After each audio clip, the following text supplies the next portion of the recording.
ಪೊನ್ನಿಯಿನ್ ಸೆಲ್ವನ್ 5ನೇ ಪಾರ್ಟು 18ನೇ ಸಂಚಿಕೆ. ಸಂದರ್ಪ ಅನ್ನೋದು ದೇವ್ರಿಗೆ ಒಂದು ಎಕ್ಸ್ಟ್ರಾ ಹೆಸರು ಅಂತ ಹೇಳಿ ಈ ಕಾಲದ ಜ್ಞಾನಿ ಒಬ್ಬರು ಹೇಳಿದ್ದಾರೆ. ದೇವರು ತಾವು ಮಾಡೋ ಕೆಲಸವನ್ನು ನಾವು ಮಾಡಿದ್ದು ಅಂತ ತೋರಿಸ್ಕೊಳ್ಳಲು ಇಷ್ಟಪಡದೇ ಇರುವಾಗ ಸಂದರ್ಪ ಅನ್ನುವ ಹೆಸರನ್ನು ಸೂಟಿಕೊಳ್ತಾರಂತೆ. ಲೋಕ ಚರಿತ್ರದಲ್ಲಿ ತುಂಬ ಪ್ರಸಿದ್ಧವಾದ ಸೈನಿಕರು, ತುಂಬ ದೊಡ್ಡ ದೊಡ್ಡ ಕೆಲಸಗಳನ್ನೆಲ್ಲ ಮಾಡಿದ ಮಹಾನ್ಗಳು ಇವ್ರುಗಳನ್ನು ಚರಿತೆಯನ್ನು ನೋಡುವಾಗ ಸಂದರ್ಪ ಇವ್ರುಗಳಿಗೆ ತುಂಬ ಹೆಲ್ಪ್ ಮಾಡಿ ಬಂದಿದೆ ಅನ್ನೋದನ್ನು ನಾವು ಗುರುತಿಸ್ಬೋದು. ಅವ್ರಗಳ ಹತ್ರ ದೇವರು ವಿಶೇಷ ಕರುಣೆಯನ್ನು ತೋರಿಸಿ ಅಂಥ ಒಂದು ಸಂದರ್ಭಗಳಲ್ಲಿ ಕಳಿಸುವ ಹಾಗೆ ಕೆಲವರು ಹೇಳ್ತಾರೆ. ಅವರವರುಗಳು ಹುಟ್ಟಿದ ಟೈಮಿನ ಮಹಿಮೆ, ಜಾತಕದ ಫಲ, ಬ್ರಹ್ಮ ಬರೆದಿದ್ದ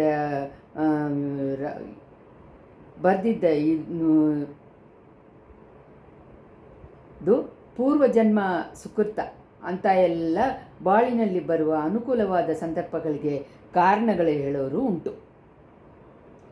ನಮ್ಮ ಕಾಲದಲ್ಲಿ ಗಾಂಧಿ ಮಹಾನು ಸೌತ್ ಆಫ್ರಿಕಾ ಹೋದಾಗ ಒಂದು ಸಂದರ್ಭ ಬರದೇ ಇದ್ದರೆ ಅವರು ಮನುಷ್ಯಕುಲ ಶ್ರೇಷ್ಠ ಅಂತ ಹೇಳಿ ಅವತಾರ ಪುರುಷ ಅಂತ ಹೇಳಿನೂ ಜನಗಳಿಂದ ಹೊಗಳುವ ಪರಿಸ್ಥಿತಿಯನ್ನು ಮುಟ್ಲಿಕ್ಕಾಗತ್ತಾ? Chandragupta, Vikramaditya, Julius Caesar, Napoleon, Duke of Wellington, George Washington, Joseph Stalin ಮುಂತಾದ ಮಹಾವೀರರುಗಳು ಚರಿತೆಯಲ್ಲಿ ಸಂದರ್ಭಗಳು ಎಷ್ಟೋ ಹೆಲ್ಪ್ ಮಾಡಿದೆ ಅನ್ನೋದನ್ನು ತಿಳ್ಕೊಂಡಿದ್ದೀವಿ. ಇದರಿಂದ ದೇವರು ಅನ್ನೋನು ಪಾರಪಕ್ಷ ಇರೋರು ಅಂತ ಹೇಳಿ ತೀರ್ಮಾನ ಮಾಡೋದು ತಪ್ಪು. ಚರಿತೆಯಲ್ಲಿ ತುಂಬ ಹೆಸರಾಗಿದ್ದ ಮಹಾನ್ಗಳನ್ನು, ಸೈನಿಕರುಗಳನ್ನು ಬಿಟ್ಟರೆ ಇನ್ನು ಎಷ್ಟೊಂದೋ ಜನಕ್ಕೂ ದೇವರು ಸಂದರ್ಭಗಳನ್ನು ಕಳಿಸ್ಕೊಂಡೇ ತಾನೇ ಇದ್ದಾರೆ. ಆದರೆ ಆ ಸಂದರ್ಭಗಳನ್ನು ನಾವು ಸ್ವೀಕಾರ ಮಾಡಿಕೊಳ್ಳೋದು ಮನುಷ್ಯನ ಸಮಯೋಚಿತ ಬುದ್ಧಿಯನ್ನು ಸರಿಯಾದ ಸಮಯದಲ್ಲಿ ಸರಿಯಾದ ತೀರ್ಮಾನ ಮಾಡುವ ಶಕ್ತಿಯನ್ನು ಬಗ್ಗೆ ಸೇರಿದ್ದು. ಸಂದರ್ಭಗಳನ್ನು ಕೈ ಬಿಟ್ಬಿಟ್ರೆ ಕೊಡಿ ಜನಗಳು ಹೆಸರು ಹೊಗಳು ಏನೂ ಇಲ್ಲದೆ ಸಾಧಾರಣವಾದ ಬಾಳಿ ಈ ಲೋಕವನ್ನು ಬಿಟ್ಟು ಹೋಗ್ಬಿಡ್ತಾರೆ. ಸಂದರ್ಭಗಳನ್ನು ಸರಿಯಾಗಿ ಯೂಸ್ ಮಾಡಿಕೊಳ್ಳೋರು ಚರಿತೆಯಲ್ಲಿ ತಮ್ಮ ಹೆಸರನ್ನು ಬಿಟ್ಟು ಹೋಗ್ತಾರೆ. ಒಂದೇ ದಿನದಲ್ಲಿ ಒಂದೇ ಸಮಯದಲ್ಲಿ ಹುಟ್ಟೋರನ್ನ ಬಾಳಿನ ರೀತಿ ಎಷ್ಟೋ ವ್ಯತ್ಯಾಸವಾಗಿ ಇರೋದಕ್ಕೆ ಕಾರಣ ಬೇರೆ ಏನು ಹೇಳೋಕ್ಕಾಗುತ್ತೆ. ಯುವರಾಜ ಅರುಣ್ವರ್ಮನ ಬಾಳಿನಲ್ಲೂ ಇವಾಗ ಅಂಥ ಒಂದು ಸಂದರ್ಭ ಬಂದಿದೆ. ಆನೆ ತನ್ನ ಹತ್ತಿರ ಬಂದಿದ್ದ ಆನೆ ಪಾಗನನ್ನು ಎತ್ತಿ ಹಾಕಿದಾಗ ಯಾನೆಗೆ ಮದ ಹಿಡಿದು ಬಿಟ್ಟಿದೆ ಅಂತ ಹೇಳಿ ಕೂಗು ಹೊರಟ ತಕ್ಷಣ ಆ ಸಂದರ್ಭ ಅವ್ರನ್ನ ಸೇರಿತ್ತು. ಅದನ್ನು ಅವರು ಯೂಸ್ ಮಾಡಿಕೊಳ್ಳದೆ ಬಿಟ್ಟಿದ್ರೆ ಈ ಚರಿತೆಯೇ ಬೇರೆ ಥರ ಇರುತ್ತೆ. ತಮಿಳುನಾಡಿನ ಚರಿತೆಯಲ್ಲಿ ರಾಜರಾಜ ಚೋಳ ಉನ್ನತವಾದ ಒಂದು ಸ್ಥಾನಕ್ಕೆ ಬರೋಕ್ಕೂ ಆಗ್ತಾ ಇರಲಿಲ್ಲ. ಅದೃಷ್ಟವಶವಾಗಿ ಆ ಸಂದರ್ಭವನ್ನು ಗುರುತಿಸಿಕೊಂಡು ಅದನ್ನು ಉಪಯೋಗ ಮಾಡಿಕೊಳ್ಳೋ ಅಷ್ಟು ಸಮಯೋಜಿತ ಬುದ್ಧಿ ಅವ್ರ ಹತ್ರ ಇತ್ತು. ಹಡಗು ಓಡಿಸೋನು ಮುರುಗಯ್ಯ ಮುಂದಿನ ದಿನ ಹೇಳಿದ್ದನ್ನು ನೆನಪು ಮಾಡಿಕೊಂಡ್ರು. ಯಾನೆಯನ್ನು ಹತ್ತಿರ ಬಂದವನು ನಿಜವಾದ ಯಾನೆ ಓಡಿಸೋನಲ್ಲ, ಏನೋ ಒಂದು ಕೆಟ್ಟ ದೃಷ್ಟಿಯಿಂದ ಬಂದಿದ್ದವನು. ಅದರಿಂದಾನೇ ಯಾನೆ ಅವನ್ನ ಎತ್ತಿ ಹಾಕಿದೆ ಅಂತ ಅನ್ನೋದನ್ನು ಒಂದು ಕ್ಷಣದಲ್ಲಿ ಊಹೆ ಮಾಡಿಕೊಂಡ್ರು. ಬಂದಿದ್ದವನು ಯಾರು, ಯಾತಕ್ಕೋಸ್ಕರ ಬಂದ ಅನ್ನೋದನ್ನೆಲ್ಲ ಆ ಸಮಯ ಕಂಡುಹಿಡಿಯೋಕ್ಕೆ ಟ್ರೈ ಮಾಡಿದರೆ ಸಿಕ್ಕಿದ ಸಂದರ್ಭ ಮಿಂಚಿ ಹೋಗ್ಬಿಡುತ್ತೆ. ಆನೆಗೆ ಮದ ಹಿಡಿದುಬಿಟ್ಟಿದೆ ಅನ್ನೋ ಕೂಗಿಂದ ಜನಗಳ ಹತ್ರ ಉಂಟಾದ ಕನ್ಫ್ಯೂಷನನ್ನು ಆಮೇಲೆ ನಾವು ಯೂಸ್ ಮಾಡ್ಕೊಳ್ಳೋಕ್ಕಾಗಲ್ಲ. ಆ ಜನಗುಂಪಿನಿಂದ ತಪ್ಪಿಸಿ ಹೋಗಿ ಆದಷ್ಟು ಬೇಗ ತಂಜೆಯನ್ನು ಸೇರೋದು ಆ ಸಮಯ ಅವರ ಪ್ರಧಾನ ಯೋಚನೆಯಾಗಿತ್ತು. ಆ ಯೋಚನೆಯನ್ನು ನೆರವೇರಿಸಿಕೊಳ್ಳೋಕ್ಕೆ ಇದಕ್ಕಿಂತ ಒಳ್ಳೆಯ ಸಂದರ್ಭ ಇನ್ಮೇಲೆ ಸಿಕ್ಕಲ್ಲ. ಆದ್ದರಿಂದ ಮುರುಗಯ್ಯನ ತಮ್ಮ ಹತ್ರ ಕಳಿಸಿ ಅವನ ಕಿವಿಯಿಂದ ಏನೋ ಹೇಳಿಬಿಟ್ಟು ಅವನ ಹೆಗಲ ಮೇಲೆ ಏರಿ ಆನೆಯ ಮೇಲೆ ಹಾರಿ ಕೂತ್ಕೊಂಡ್ರು.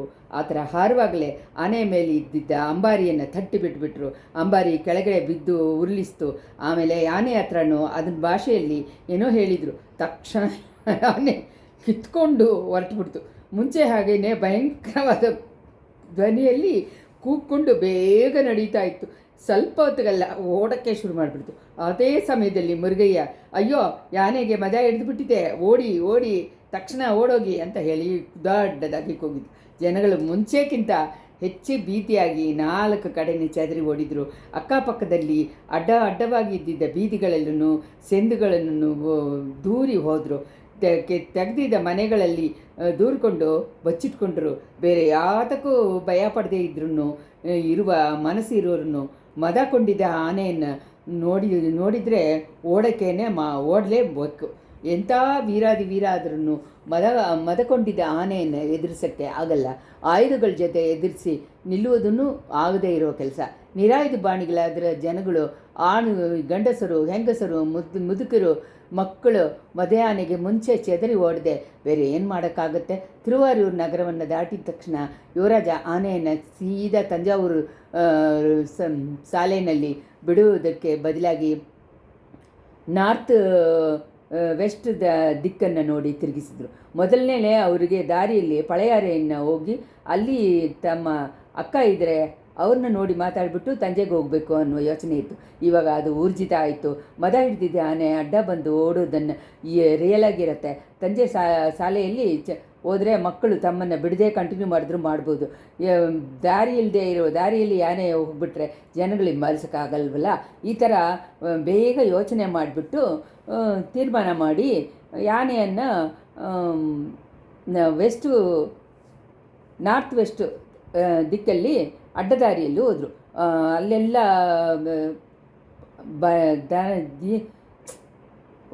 ವಯಲ್ಗಳು, ವರಪುಗಳು, ವಾಯ್ಕಾಲ್ಗಳು, ನದಿಗಳು, ಅದರಿಂದ ಒಡೆದಿದ್ದವು.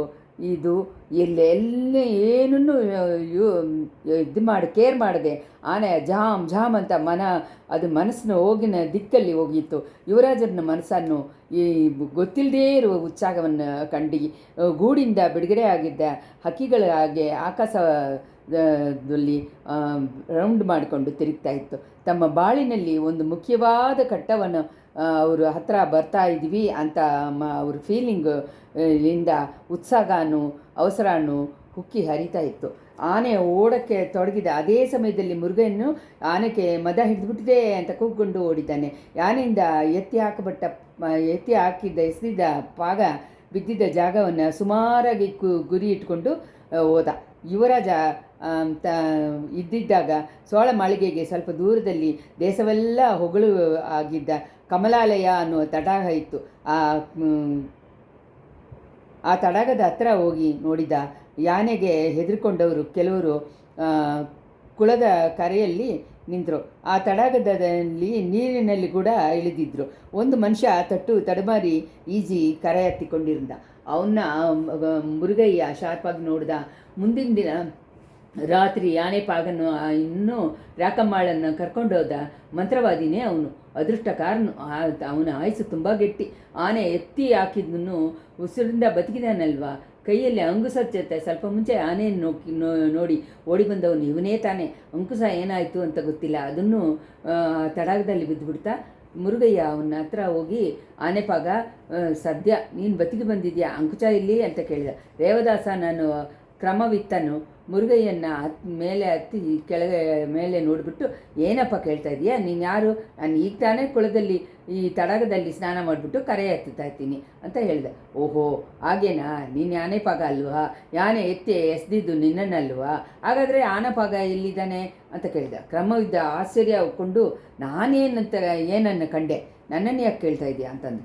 ಮಂತ್ರವಾದಿ, ನನ್ನನ್ನು ಯಾಕೆ ಏಮರ್ಸಕ್ಕೆ ನೋಡ್ತೀಯಾ? ನೆನ್ನೆ ಆನೆಪಾಗನನ್ನು ಮಶಾನಕ್ಕೆ ಕರ್ಕೊಂಡೋಗಿ ಯುವರಾಜ ಅಥವಾ ಯಾನೆಗೆ ಮದ ಹಿಡಿಯುತ್ತೆ ಅಂತ ಎಚ್ಚರಿಕೆ ಮಾಡಿದೆಯಲ್ಲ, ಆ ಥರ ಇರುವಾಗ ಆ ಎಚ್ಚರಿಕೆಯನ್ನು ನೀನೇ ಮರೆತುಬಿಟ್ಟು ಯಾನೆ ಹತ್ರ ಸಿಕ್ಕಾಕೊಂಡಿಯಲ್ಲ, ಅದು ನಿನ್ನ ಇದು. ಯಾನೆಪಾಗ ಇಲ್ಲಿ, ನನ್ನ ಹೆಂಡತಿ ರಾಕಮ್ಮ ಇಲ್ಲಿ ಅಂತ ಕೇಳಿದ ಮುರುಗಯ್ಯ. ಕ್ರಮವಿತ್ತನ ಮುಖದಲ್ಲಿ ಮುಂಚೆಗಿಂತ ಆಶ್ಚರ್ಯನೂ ಭೀತಿನೂ ಜಾಸ್ತಿ ಆಯಿತು. ಆನೆಪಾಗನ ರಾಕಮ್ಮನ ನಿನಗೇನೆ ಹುಚ್ಚ ಅಂತ ಹೇಳಿಕೊಂಡು ಕ್ರಮವಿತ್ತ ಸುತ್ತಮುತ್ತ ನೋಡ್ದ. ಹೌದೌದು, ಆನೆಗೆ ಮದ ಹಿಡಿದಿದ್ದೆ, ಹಾಗೆ ತಾನೇ ನನಗೂ ಹುಚ್ಚು ಹಿಡಿದಿದ್ದೆ. ಆನೆಪಾಗ ಎಲ್ಲಿ ಅಂತ ಮಾತ್ರ ಹೇಳಿಬಿಡು, ಇಲ್ಲ ಅಂದರೆ ಅಂತ ಮುರುಗಯ್ಯನ ಸ್ವಲ್ಪ ಹೊತ್ತು ಅಧಿಕಾರ ಧೋರಣೆಯಿಂದ ಅವನ ಹತ್ರ ಮಾತಾಡೋಕ್ಕೆ ಶುರು ಮಾಡ್ದ. ಸುತ್ತಮುತ್ತ ನೋಡ್ಕೊಂಡಿದ್ದ ರೇವದಾಸ ಇವಾಗ ಮುರುಗಯ್ಯನ ನೋಡಿಬಿಟ್ಟು ನಗೆ ಮಾಡಿದ. ನೀನು ನನ್ನ ಮಂತ್ರವಾದಿ ಅಂತೀಯ, ನೀನು ನನಗಿಂತ ದೊಡ್ಡ ಮಂತ್ರವಾದಿಯಾಗಿದೆಯಲ್ಲ, ನಿನಗೆಲ್ಲ ಗೊತ್ತಿದೆ. ನಿನ್ನ ಹತ್ರ ಮರೆ ಮಾಡೋದ್ರಲ್ಲಿ ಏನು ಯೂಸ್ ಇಲ್ಲ. ಆನೆಗೆ ಮದ ಹಿಡಿಯುತ್ತೆ ಅಂತ ಅದನ್ನೇ ಮೇಲೆ ಹತ್ತಬೇಡ ಅಂತ ಯುವರಾಜರಿಗೆ ಎಚ್ಚರಿಕೆ ಮಾಡೋಕ್ಕೆ ಓಡಿ ಬಂದೆ. ಅದನ್ನು ಫಲ ಈಗ ಆಯಿತು. ಇನ್ನು ಹೆಂಡ್ತಿನ ಯಾನೆಪಾಗನ್ನು ಅಲ್ಲಿ ಒಂದು ಮನೆಯಲ್ಲಿದ್ದಾರೆ, ಅವ್ರುಗಳನ್ನ ನೀನು ನೋಡೋಕ್ಕೆ ಇಷ್ಟಪಟ್ಟರೆ ನಾನೇ ಕರ್ಕೊಂಡು ಹೋಗ್ತೀನಿ. ಯುವರಾಜರಿಗೆ ಏನೂ ಆಗಿಲ್ಲ ತಾನೆ, ಸೌಖ್ಯವಾಗಿದ್ದಾರಲ್ವಾ ಅಂತಂದ. ಯುವರಾಜ ಸೌಖ್ಯ, ಅವ್ರು ತಾನೇ ನಿನ್ನನ್ನು ಆನೆಪಾಗನನ್ನು ಕರ್ಕೊಂಡು ಬರೋ ಹಾಗೆ ನನಗೆ ಕಟ್ಟಲೆ ಹಾಕಿದ್ರು. ಯುವರಾಜರ ಹತ್ರ ನನಗೆ ಒಳ್ಳೆ ಪ್ರೈಸು ಕೇಳಿ ಕೊಡಿಸ್ಬೇಕು, ಗೊತ್ತಾಯ್ತಾ? ನೋಡೋಕ್ಕೋದ್ರೆ ಅವ್ರನ್ನ ನಾನು ಕಾಪಾಡಿ ಬಿಟ್ಟಿದ್ದು ನಿಜ ತಾನೇ? ಅದೋ ಅಂತ ಮಂತ್ರವಾದಿ ಆಶ್ಚರ್ಯದಿಂದ ಹೇಳಿ ನಿಲ್ಲಿಸಿದ. ಮಂತ್ರವಾದಿ ನೋಡಿದ್ದ ಜಾಗದಲ್ಲಿ ಆ ತಡಾಗದ ಕೆರೆಯೋರು ಇದ್ದಿದ್ದ ಅರಳಿ ಗಿಡಗಳು ಮಧ್ಯ ಪೊದೆಯಲ್ಲಿ ವೇಲು ಮನೆ ಹಾಗೆ ಇದ್ದಿದ್ದ ಒಂದು ಗೊತ್ತಾಯಿತು. ಆ ಅಂಕುಶ ಅಂತ ಹೇಳ್ಕೊಂಡೆ ಮಂತ್ರವಾದಿ ಆ ಪೊದೆಯನ್ನು ನೋಡಿ ಓಡಿದ. ಮುರುಗಯ್ಯನ ಅದಕ್ಕಿಂತ ಬೇಗ ಓಡಿ ಅರಳಿ ಗಿಡಗಳ ಮಧ್ಯೆ ಇದ್ದಿದ್ದ ಅಂಕುಶವನ್ನು ಕೊನೆಯಲ್ಲಿ ಹಿಡ್ಕೊಂಡು ಜಾಗ್ರತೆಯಿಂದ ಎತ್ಕೊಂಡ. ಆಮೇಲೆ ತಿರುಗಿ ನೋಡಿದ, ಮಂತ್ರವಾದಿಯನ್ನು ಕಾಣಲಿಲ್ಲ. ಅಡಡ, ನಾವು ಏಮಾರಿ ಹೋಗ್ಬಿಟ್ಟಿವಿ ಅಂತ ಅಂದ್ಕೊಂಡು ಅಲ್ಲಿ ಇಲ್ಲಿ ಓಡಿ ನೋಡಿದ, ಪ್ರಯೋಜನ ಇಲ್ಲ. ತಡಗದ ಕೆರೆಯಲ್ಲಿ ಕೂಡಿದ್ದ ದೊಡ್ಡ ಜನಗುಂಪಿನ ಮಧ್ಯದಲ್ಲಿ ದೂರಿ ಮಂತ್ರವಾದಿ ಕ್ರಮವಿತ್ತನ್ ಮಾಯವಾಗಿ ಮರೆಯಾಗ್ಬಿಡ್ತ. ಮದೆಯಾನೆ ಓಡಿ ಹೋದ ಮೇಲೆ ಜನಗಳು ತಿರ್ಗಾನು ಹಿಂತಿರುಗಿ ಸೋಳ ಮಾಳಿಗೆಯನ್ನು ಹತ್ರ ಬರ್ತಾ ಇರೋದನ್ನು ಮುರುಗಯ್ಯನ ನೋಡಿದ. ಆದರೆ ಅಲ್ಲಿ ಅವನು ನಿಲ್ಲಲಿಲ್ಲ. ಮುಂದಿನ ದಿನ ಮಂತ್ರವಾದಿಯನ್ನು ಅವನು ನೋಡಿದ ಮನೆ ಯಾವ ದಿಸೆಯಲ್ಲಿ ಇದ್ದಿದ್ದು ಅಂತ ನೆನೆಸಿ ನೋಡಿಕೊಂಡು ಅದನ್ನು ನೋಡಿ ಹೋದ. ದಾರಿಯೆಲ್ಲ ರಾಜವೀದಿಗಳೆಲ್ಲ ಜನಗಳು ಅಲ್ಲಲ್ಲಿ ಕೂಡಿ ನಿಂತು ಮಾತಾಡ್ತಾ ಇದ್ರು. ಆನೆ ಓಡಿದ್ದನ್ನು ನೋಡಿದ್ದವರು ಕೆಲವರು ಆನೆ ಮೇಲೆ ಯಾರೋ ಒಂದು ಮನುಷ್ಯ ಇದ್ದ ಹಾಗೆ ಅನಿಸಿತು ಅಂದರು. ಬೇರೆ ಕೆಲವರು ಅದನ್ನು ಇಲ್ಲ ಅಂತ ಹೇಳಿದರು. ಅದೇ ಇರೋಕ್ಕಾಗುತ್ತೆ? ಆನೆ ಪಾಗನನ್ನೇ ಎಸ್ದ ಮೇಲೆ ತಾನೇ ಆನೆ ಓಡೋಕ್ಕೆ ಶುರು ಮಾಡಿದ್ದೆ, ಅದನ್ನ ಮೇಲೆ ಯಾರು ಹತ್ತಿರೋಕ್ಕಾಗತ್ತೆ ಅಂತ ಹೇಳಿದರು. ಎಲ್ಲರೂ ಈ ಥರ ವಿವಾದ ಮಾಡಿಕೊಂಡೆ ಸೋಳಮಳೆಗೆಯನ್ನು ನೋಡಿ ಹಿಂತಿರುಗಿ ಹೋಗ್ತಾಯಿದ್ರು. ತಮ್ಮ ಮನಸ್ಸನ್ನು ಕವರ್ ಮಾಡಿದ್ದ ಯುವರಾಜರಿಗೆ ಅಪಾಯ ಏನೂ ಇಲ್ಲ ಅನ್ನೋದನ್ನು ತೀರ್ಮಾನ ಮಾಡ್ಕೊಳ್ಳೋಕ್ಕೆ ಜನಗಳು ಎಲ್ಲರೂ ಇಂಟ್ರೆಸ್ಟ್ ಆಗಿದ್ದರು. ಮುರುಗಯ್ಯನ ಜನಗಳು ಬಂದ ದೆಸೆಗೆ ಆಪೋಸಿಟ್ ಸೈಡಲ್ಲಿ ಹೋಗಿ ಹೇಳಿದ್ದ ಸಂದನ್ನು ಸೇರಿದ. ಅಲ್ಲಿ ಆವಾಗ ಜನ ನಡಮಾಟನೇ ಇರಲಿಲ್ಲ. ಎಲ್ಲರೂ ರಾಜವೀದಿಗಳು ಹೋಗ್ಬಿಟ್ರು. ರಾತ್ರಿಯಲ್ಲಿ ನೋಡಿದ ಮನೆಯನ್ನು ಹಗಲಲ್ಲಿ ಅಷ್ಟು ಸುಲಭ ಗುರುತಿಸಿಕೊಳ್ಳೋಕ್ಕಾಗಲಿಲ್ಲ. ಶಾರ್ಪಾಗಿ ನೋಡಿಕೊಂಡೆ ಮುರುಗಯ್ಯ ಹೋದ. ಒಂದು ಮನೆ ಮಾತ್ರ ಹೊರಗಡೆ ಬೀಗ ಹಾಕಿತ್ತು. ಒಳಗಡೆಯಿಂದ ಏನೋ ಒಂದು ಯಾರೋ ಗೊಣಕೋ ಶಬ್ದ ಕೇಳ್ತಾ ಇತ್ತು. ಆ ಮನೆ ಪಕ್ಕದಲ್ಲಿ ಒಂದು ಹಾಳಾಗಿದ್ದ ಮನೆ ಒಂದಿತ್ತು. ಮುರುಗಯ್ಯ ಹಾಳು ಮನೆಯಲ್ಲಿ ದೂರಿ ಪಕ್ಕದಲ್ಲಿ ಇರುವ ಮೇಲೆ ಇರುವ ಟೆರೆಸ್ ಮೇಲೆ ಹತ್ತಿ ಅಲ್ಲಿರುವ ಮನೆ ಒಳಗೆ ದೂಕಿದ. ಅವನು ಎದುರು ನೋಡಿದ ಹಾಗೇನೆ ಅಲ್ಲಿ ಆನೆಪಾಗ ಕಾಣಿಸ್ಕೊಂಡ. ಅವನು ಹುಚ್ಕೊಂಡವನ ಹಾಗೆ ತೋಚಿದ್ದಾನೆ. ಅವನ ಕೈಗಳನ್ನು ಕಟ್ಟಿದ್ದಲ್ಲದೆ ಅವನ ಒಂದು ಪಿಲ್ಲರ್ ಜೊತೆ ಅವನು ಸೇರಿ ಕಟ್ಟಿದ್ರು. ಆನೆಪಾಗ ತನ್ನ ಕೈ ಕಟ್ಟುಗಳನ್ನು ಹಲ್ಲಿಂದ ಕಚ್ಚಿ ಅದನ್ನು ಬಿಡಿಸೋಕ್ಕೆ ನೋಡ್ತಾ ಇದ್ದ. ಮಧ್ಯದಲ್ಲಿ ಕಚ್ಚೋದನ್ನು ನಿಲ್ಲಿಸ್ಬಿಟ್ಟು ಕೂಗು ಆಡ್ಕೊಂಡಿದ್ದ. ಮುರುಗಯ್ಯನ ನೋಡಿದ ತಕ್ಷಣ ಅವನ ಮುಖದಲ್ಲಿ ಸ್ವಲ್ಪ ಗೆಲುವು ಬಂತು. ನಾಗಪಟ್ಟಣದಲ್ಲಿ ಅವನು ಮುರುಗಯ್ಯನ ನೋಡಿದ್ದಾನೆ, ಯುವರಾಜರಿಗೂ ಬೇಕಾದವನು ಅಂತ ತಿಳಿದುಕೊಂಡಿದ್ದ. ಅದರಿಂದ ಇವಾಗ ತುಂಬ ಅವಸರದಿಂದ ಮುರುಗಯ್ಯ ನನ್ನನ್ನು ಬಿಡಿಸ್ಬಿಡು, ಆ ಚಂಡಾಳರುಗಳು ನನ್ನನ್ನು ಏಮರ್ಸ್ಬಿಟ್ರು, ಯುವರಾಜರಿಗೆ ಅಪಾಯ ಏನೂ ಇಲ್ಲವಲ್ಲ ಅಂತ ಹೇಳಿದ. ಮುರುಗಯ್ಯ ಅವನ ಕಟ್ಟುಗಳನ್ನು ಬಿಡಿಸ್ಬಿಟ್ಟುಕೊಂಡೆ ಬೆಳಗ್ಗೆಯಿಂದ ನಡೆದಿದ್ದನ್ನು ಶಾರ್ಟಾಗಿ ಹೇಳ್ಬಿಟ್ಟು ಆನೆಪಾಗನ ಹತ್ರ ಅವನಿಗೆ ಮಾಡಿ ಆಗಿದ್ದು ಏನು ಅಂತ ಹೇಳಿ ವಿಚಾರಿಸಿದ. ಆನೆಪಾಗನ್ನು ಒಂದೇ ಸತಿ ತಡುಮಾರಿ ಹೇಳಿದ. ಆನೆಗೆ ಮದೆ ಹಿಡಿದ್ರೂ ತನಗೇನು ನೇರದೇ ಇರೋದಕ್ಕೆ ಮಂತ್ರಕವಚ ಕೊಡೋ ಹಾಗೆ ಹೇಳ್ಬಿಟ್ಟು ಈ ಮನೆಗೆ ಕರ್ಕೊಂಡು ಬಂದರು ಅಂದರು. ಇಲ್ಲಿ ಬಂದಿದ್ದ ತಕ್ಷಣ ಸಾಂಬ್ರಾಣಿ ಹೊಗೆ ಥರ ಒಂದು ಹಾಕಿ ಇಟ್ಕೊಂಡೆ ಮಂತ್ರವಾದಿ ಮಂತ್ರ ಜಪಿಸಿದ ಅಂತನೂ. ಆವಾಗ ತನಗೂ ಮಯಕವಾಗಿ ಬಂದಿದ್ದ ತಕ್ಷಣ ನಿದ್ದೆ ಮಾಡಿಬಿಟ್ಟ ಹಾಗನ್ನು ಕಣ್ಣುಬಿಟ್ಟು ನೋಡಿದ ಮೇಲೆ ತನ್ನನ್ನು ಈ ಪಿಲ್ಲರ್ ಜೊತೆ ಜೇರಿ ಕಟ್ಟಾಕಿದ್ದನ್ನು ನೋಡಿ ಹೇಳಿದ. ಇಬ್ಬರೂ ಆ ಮನೆ ಬಿಟ್ಟು ಹೊರಗಡೆ ಹೋಗಿ ಸೋಳ ಮಾಳಿಗೆಯನ್ನು ನೋಡಿ ಬೇಗ ಹೋದರು. ಅವ್ರುಗಳು ಆ ಮಾಳಿಗೆಯನ್ನು ಸೇರಿದಾಗ ಅಲ್ಲಿ ಮುಂಚೆಗಿಂತ ದೊಡ್ಡ ಗುಂಪು ಕೂಡಿರೋದನ್ನು, ಜನಗಳು ತುಂಬ ವಿಚಾರದಿಂದ ಮಾತಾಡ್ಕೊಂಡಿರೋದನ್ನು ನೋಡಿದರು. ಜನಗಳು ವಿಚಾರಕ್ಕೆ ಕಾರಣ ಯುವರಾಜರು ಕಾಣಲಿಲ್ಲ ಅನ್ನೋದೇನೆ. ಅವ್ರಿಗೇನಾಯಿತು ಅನ್ನೋದನ್ನು ದಿಟ್ಟವಾಗಿ ತಿಳಿದವರು ಅಲ್ಲಿ ಯಾರೂ ಇಲ್ಲ. ಆನೆ ಮೇಲೆ ಒಬ್ಬರು ಇದ್ದದಾಗೆ ನೋಡಿದಾಗ ಮಾತ್ರ ಕೆಲವರು ಹೇಳಿದರು. ಅವ್ರುಗಳು ಒಂದು ವೇಳೆ ಯುವರಾಜರಾಗಿರ್ಬೋದು ಅಂತ ಹೇಳಿ ಅವರು ಒಂದು ವೇಳೆ ಯುವರಾಜರಾಗಿರ್ಬೋದು ಅಂತ ಊಹೆ ಮಾಡಿದರು. ಯುವರಾಜರು ಆನೆಗಳನ್ನು ಪಳಗೋದಲ್ಲಿ ತುಂಬ ಗೊತ್ತಿರೋದು ಅನ್ನೋದನ್ನು, ಆನೆಗಳ ಭಾಷೆ ಕೂಡ ಅವ್ರಿಗೆ ಗೊತ್ತು ಅನ್ನೋದನ್ನು ಸೋಳನಾಡಿನಲ್ಲಿ ಪ್ರಸಿದ್ಧವಾಗಿತ್ತು. ಆದ್ದರಿಂದ ಮದ ಕೊಂಡಿದ್ದ ಆನೆಯಿಂದ ಒಬ್ರಿಗೂ ಕೆಟ್ಟದಾಗದೆ ಅದನ್ನು ಮದವನ್ನು ಅಡಗಿಸೋದ್ರಿಂದ ಪೊನ್ನಿಯಿನ್ ಸೆಲ್ವರು ಆನೆ ಮೇಲೆ ಏರಿ ಹೋಗಿರಬೇಕು ಅಂತ ಹೇಳಿ ಕೆಲವರು ಸ್ಟ್ರಾಂಗ್ ಆಗಿ ನಂಬಿಕೆಯನ್ನು ಹೇಳಿದರು. ಈ ಸಮಯದಲ್ಲಿ ಅಲ್ಲಿ ಮುರುಗಯ್ಯನೋ ಯಾನೆಪಾಗನು ಬಂದು ಸೇರಿದರು. ಯಾನೆಪಾಗನಿಗೆ ನಿನ್ನೆ ರಾತ್ರಿ ಆಗಿದ್ದು ಅಲ್ಲಿರೋರಿಗೆ ಗೊತ್ತಾದವಾಗ ಅವ್ರುಗಳನ್ನ ಆಶ್ಚರ್ಯನೂ ಇದನ್ನು ತುಂಬ ಜಾಸ್ತಿ ಆಯಿತು. ಆನೆಪಾಗನನ್ನು ಕಟ್ಟಿ ಹಾಕ್ಬಿಟ್ಟು ಅಂಗುಸವನ್ನು ಎತ್ಕೊಂಡು ಓಡಿ ಬಂದವನು ಸೋಳಕುಳದ ವಿರೋಧಿಗಳಿಂದ ಕಳಿಸಪಟ್ಟವನಾಗಿರಬೇಕು, ಒಂದು ವೇಳೆ ಪಳಿವೇಟೆಯರುಗಳೇ ಕಳಿಸಿರ್ಬೋದು ಅಂತ ಕೆಲವರು ಊಗೆ ಮಾಡಿಕೊಂಡು ಹೇಳಿದ್ದನ್ನು ತುಂಬ ಜನಗಳು ನಂಬಿದರು. ಆದರೆ ಪಳಿವೇಟೆಯರ ಮೇಲೆ ಅಂಥ ಕೋಪ ಅವ್ರುಗಳಿಗೆ ಜಾಸ್ತಿ ಆಯಿತು. ಆ ಕೋಪದ ಹುಚ್ಚಿಂದನೇ ಕೆಲವರು ತಕ್ಷಣ ತಂಜೆಯನ್ನು ನೋಡಿ ಹೊರಟೋದ್ರು. ಆನೆ ಹೋಗಿದ್ದ ದಾರಿಯನ್ನು ವಿಚಾರ ಮಾಡಿಕೊಂಡು ಒಂದು ಕಡೆಯವರು ತಂಜಾವೂರಿಗೆ ಸೀದಾ ಹೋಗೋ ಜಾಗದಲ್ಲಿ ಬೇರೆಯವರು ಕೋಪಾವೇಶದಿಂದ ಹೊರಟೋದ್ರು. ಇಷ್ಟರಲ್ಲಿ 18ನೇ ಸಂಚಿಕೆ ಮುಗಿಯಿತು. 19ನೇ ಸಂಚಿಕೆ. ಜೋಯಿಸರ ಮನೆಯಲ್ಲಿ ಮೇಲೆ ಹಾಕಿದ್ದ ಕೂರೆಯನ್ನು ಅದರ ಜೊತೆ ತನ್ನ ಉಸಿರನ್ನು ಗಟ್ಟಿಯಾಗಿ ಹಿಡ್ಕೊಂಡಿದ್ದ ವಾನತಿ ಕಾವೇರಿ ನದಿಯನ್ನು ಒಡೆದೋಗಿದ್ದ ಪ್ರಭಾಗದಲ್ಲಿ ತೇಲಿ ಹೋಗ್ತಾ ಇದ್ಳು. ಪ್ರಭಾಗ ಅವಳನ್ನ ಮೇಲೆ ಕರ್ಕೊಂಡು ಈಸ್ಟ್ ಕಡೆ ನೋಡಿ ಓಡಿತು. ಕೆಲವು ಸಮಯ ಮೆತ್ತಗೆ ಹೋಯಿತು, ಕೆಲವು ಸಮಯ ಬೇಗವಾಗಿ ಎಳ್ಕೊಂಡೋಯ್ತು. ಬೇರೆ ಕೆಲವು ಸಮಯ ದೊಡ್ಡ ದೊಡ್ಡ ಸುಳಿಗಳನ್ನು ಸುತ್ತುರಳನ್ನು ಇದು ಟೆರೆಸ್ ಸಿಕ್ಕಾಕೊಂಡು ಸುತ್ತಿ ತಡಮಾರಿಕೊಂಡು ಹೋಗುತ್ತೆ. ಪ್ರಭಾಗದ ಆಳ ಜಾಸ್ತಿ ಇಲ್ಲದೆ ಮೇಡಾಗಿ ಇರುವ ಜಾಗದಲ್ಲಿ ಕೆಲವೇ ಸತಿ ಹೋಗಿತ್ತು. ಅದು ಮರಗಳನ್ನು ಕೆಳಗೆ ಪ್ರಭಾಗ ಎಷ್ಟು ದೂರ ಹತ್ತಿದೆ ಅಂತ ನೋಡಿದ್ದನ್ನು ಅಲ್ಲಲ್ಲಿ ಕಾವೇರಿ ಕರೆ ಕೊನೆಯಿಂದ ಮಂಟಪಗಳು ಎಷ್ಟು ದೂರ ಮುಳುಗಿದೆ ಅನ್ನೋದನ್ನು ನೋಡಿದ ತಕ್ಷಣ ಗೊತ್ತಾಯಿತು. ಇದು ಮೇಡಾಗಿರುವ ಭಾಗದಲ್ಲಿ ಕೆಳಗೆ ಇಳಿದು ಬಿಡೋಣವ ಅಂತ ವಾನತಿ ಯೋಚನೆ ಮಾಡೋ ಒಳಗೆ ಆಳವಾದ ಜಾಗಕ್ಕೆ ಸೋಳುಗಳು ಎಳ್ಕೊಂಡೋಯ್ತು. ಈ ಎಳೆಯೋದಕ್ಕೂ ವಾನದಿಕ್ಕೆ ಅಷ್ಟಾಗಿ ಮನ ಇಲ್ಲ.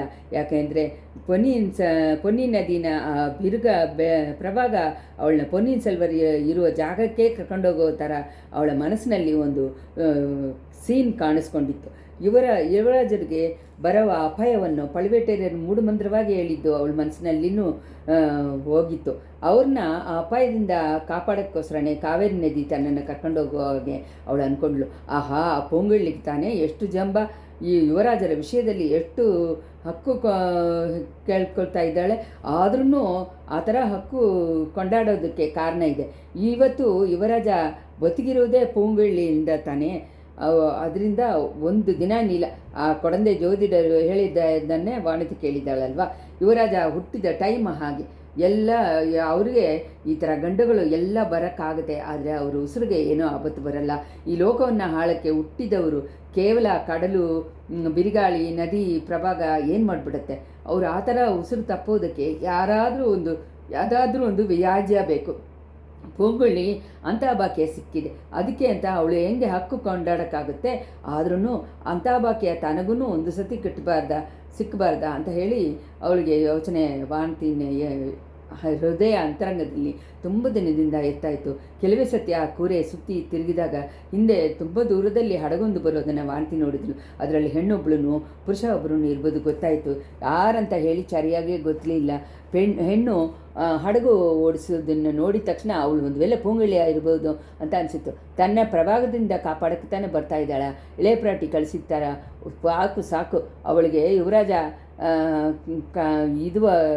ಭಾಗ್ಯರಾಗಿರೋದೇ ಸಾಕು. ತಾನು ಬೇರೆ ಅವಳಿಗೆ ವಿಶ್ವಾಸ ಆಗಬೇಡ, ಆಗಲೇ ಆಗಬಾರ್ದು. ಆದರೆ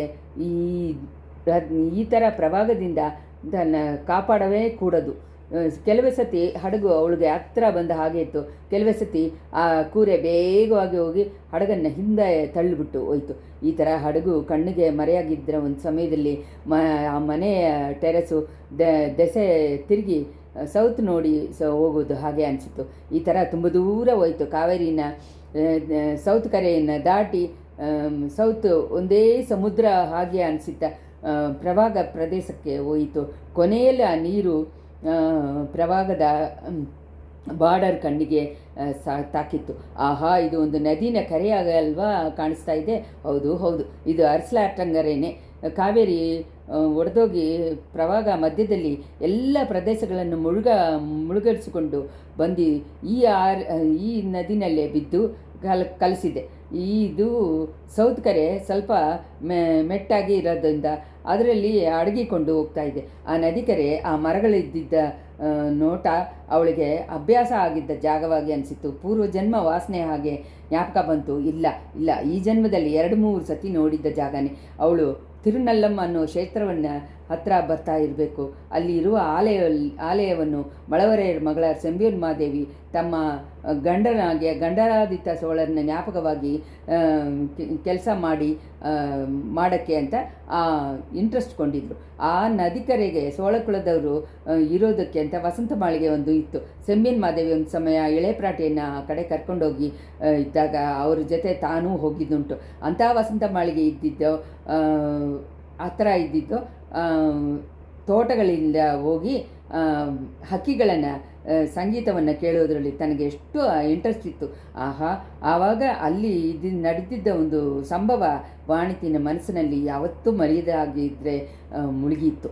ಈ ಸಮಯದಲ್ಲಿ ಇಷ್ಟರಲ್ಲಿ 19ನೇ ಸಂಚಿಕೆ ಮುಗಿಯಿತು.